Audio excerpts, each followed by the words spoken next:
Hey everybody. So, earlier today, big black dog's gonna come and rip my leg off. Probably not.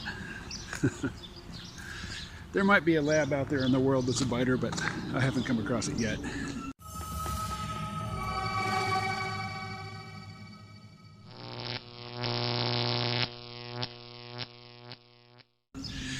Anyway, earlier today, I made a video. It's still on YouTube, but I've made it unlisted, so the only people who can see it are the ones who go to my Patreon page. It's not behind the paywall. Anybody who goes to Patreon/KMO can see it, but because it's unlisted, the YouTube algorithm's not going to pass it around. And in it, I was talking about my first basically 24 hours on Clubhouse. You know, Clubhouse has been iOS or iPhone only for, until yesterday, basically. And I had some complaints about the way, the people who were there, who were the old hands, talked about Android users. But I've since had a very good experience on Clubhouse, and I was in a room, as they call it, and it was devoted to talking about, the state of the industry in podcasting, which is so funny that, these days podcasting is an industry, and there's loads and loads of people who are, I guess they're podcast.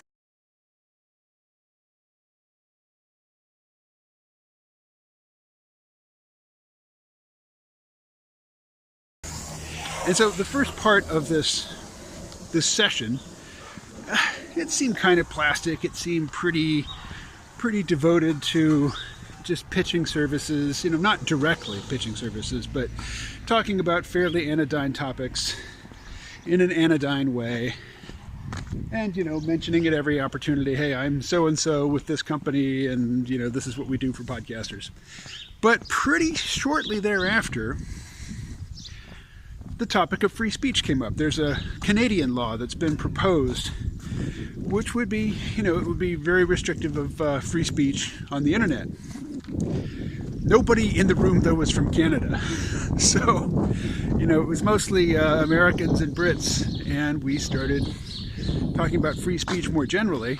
And, the topic was the government restriction of free speech. And there was an old guy there, a boomer, who had been in radio for a long time, and he took a pretty straightforwardly libertarian line, saying, talking about the government. And lots of people in the room were talking about how they didn't want some arbitrary government official making some arbitrary decision about what is and what isn't hate speech, and then, restricting other people's freedom. And this was a very mainstream group. This wasn't a C-Realm crowd. This wasn't any place where anybody knew me or was there because of me. So I wasn't inside my normal bubble. And there was nobody who spoke up talking about how we really have to clamp down on hate speech to protect, victimized groups or whatever. There was none of that social justice bullshit that seems so ubiquitous. But here in this space, which again was not a KMO curated space, this had nothing to do with me other than, podcasting. Maybe you could say podcasters in general are concerned with freedom of expression since they go to such trouble to express themselves. But anyway, that was uplifting to me, that there was such a general regard and, defensive sort of reflex on behalf of people's right to express themselves in whatever way they see fit. And then I spoke up and I said, I'm not really worried about government so much. With government, there are ways, to appeal. There are ways to defend yourself or to assert your rights. I'm more concerned with corporations and the way that corporations routinely infringe people's rights. And what's more, it's not some arbitrary individual, some bureaucrat, some person in an office somewhere making decisions about who can say what and who can't.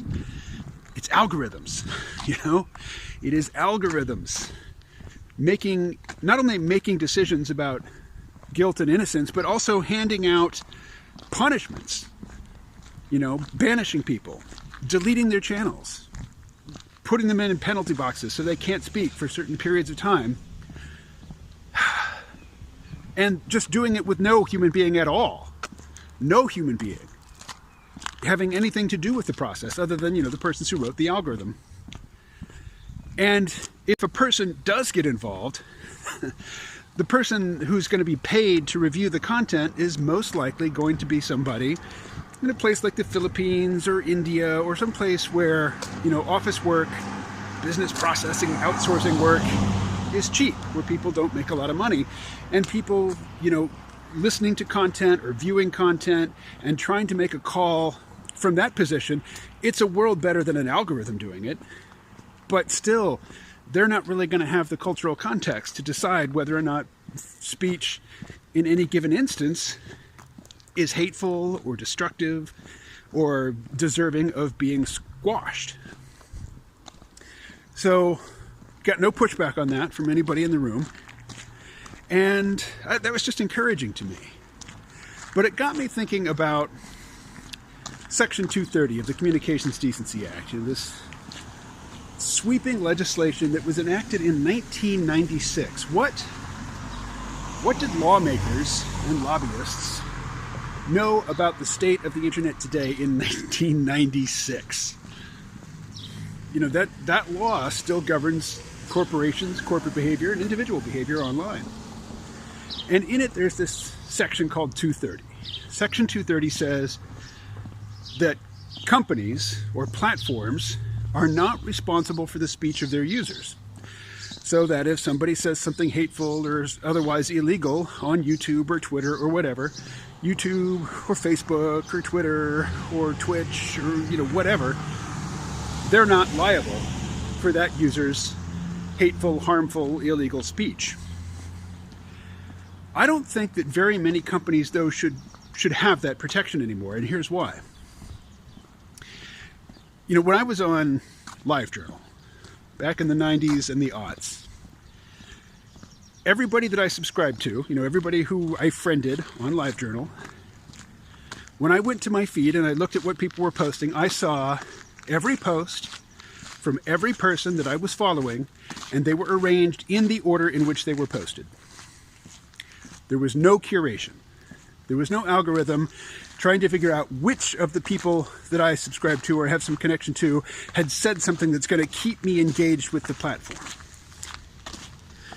And I think that as soon as a platform starts picking and choosing what it is you see among the things you've said you want to see, they've become a publisher. Once, and particularly when they shadow ban people, when they take somebody who you've expressed an interest in following and they say, we're not going to show you anything from that person, even though we haven't banned that person, we haven't inflicted any overt penalty against them, we just don't want you to be looking at what they have to say right now because, who knows why, because. Maybe because they don't think it'll keep you on the platform. Maybe that person is just saying something that, while technically not illegal and not hate speech, isn't a message that is really congruent with the needs of big tech or corporate America or neoliberal capitalism. So I think any company that engages in shadow banning definitely does not deserve any protection against libel under that Section 230 of the Communications Decency Act. And also, any company that curates what it is we see, doesn't show us the things that we've asked to see, shows us the things that we didn't ask to see, you're not a platform anymore. You are a publisher. Now, the difference between you and a traditional publisher is the traditional publisher actually pays for the material that they distribute. They pay artists, they pay writers, whereas big tech gets it for free. But anyway, as far as I can tell, Clubhouse doesn't do that. They show you everything that matches your search criteria. If you ask to be reminded of an event, they remind you of the event. And once you're inside the room, the moderators, the person, who's holding the space, the person who has convened the event, Yeah, they can silence you, but they're a human being. They have judgment, and it's their event. You know? So if you're being disruptive, if you insist on talking about things which are off the topic, they don't have to be hate speech, don't have to be offensive, doesn't have to be, dangerous or in any way subversive, just off topic. Well, the agreement when you enter into that conversation is that it will be on a particular topic. And if you stray from that topic and you won't correct yourself, I have no problem with you being kicked out of that conversation. It's not being done algorithmically. So I think that, and again, this is after 24 hours of use, my opinions most likely will evolve. They may not reverse themselves. They may just, become more nuanced and gain more detail. But as far as I can tell, Clubhouse is doing what social media companies are supposed to do, particularly if they're going to be claiming exemption under Section 230 of the Communications Decency Act. So I will end there, and as I've learned to say on Clubhouse, I'm KMO, and I'm finished speaking. Catch you later. All right, and a little addendum here. Just as proof that the universe was listening as I was making that video, the very next call that I participated in, the very next event in a room, I got kicked out of with no explanation, and I couldn't rejoin it. So it seems like the host just booted me out. Don't know why. Wasn't an algorithm as far as I know. As far as I know, it was the person, conducting the event. Just didn't want me there. So, am I cool with it? I don't like it, but I'm not claiming that it's, a violation of any principle that I hold sacred. All right, now I really am out. See ya.